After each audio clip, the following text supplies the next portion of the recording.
Hi అండి అందరికీ welcome back to రోజా మంచి కంటి వ్లాగ్స్. 2 గిన్నెల బియ్యం పిండి తీసుకున్నాను, 1 గిన్నె ఉప్మా రవ్వ తీసుకున్నాను, 1/2 కప్ మైదా తీసుకున్నాను, సన్నగా కట్ చేసిన ఆనియన్స్ తీసుకున్నాను, సన్నగా కట్ చేసిన కరివేపాకు, కొత్తిమీర వేసేసుకున్నాను.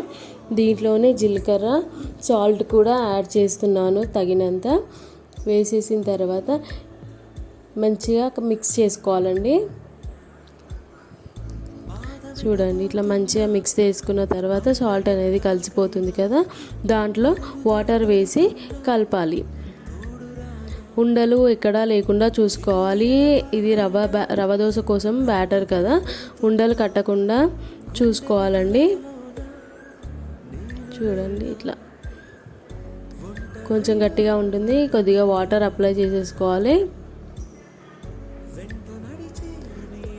ఇంకా కొద్దిగా వాటర్ పడుతుంది చూడండి. నేను చూసాక మళ్ళీ కొద్దిగా వాటర్ యాడ్ చేసేసాను.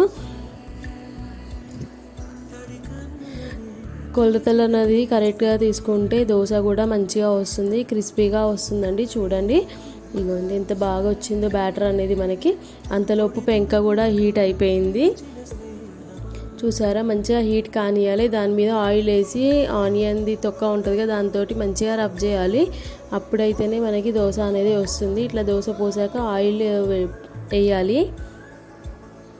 మంచిగా పెంక వేడైతే అనమాట క్రిస్పీగా ఉంటుంది దోశ, మంచిగా కూడా వస్తుందండి.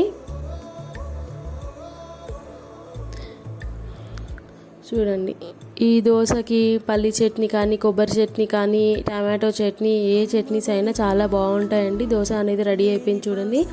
ఉల్టా వేసుకోవాలండి దోశ అనేది కంపల్సరీ, లేకపోతే బాగుండదు దోశ.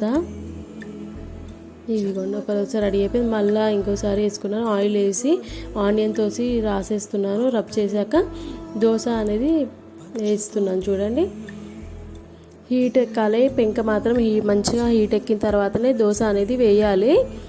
అప్పుడే మనకి దోశ కూడా క్రిస్పీగా వస్తుంది, మంచిగా కాలుతుంది అన్నమాట.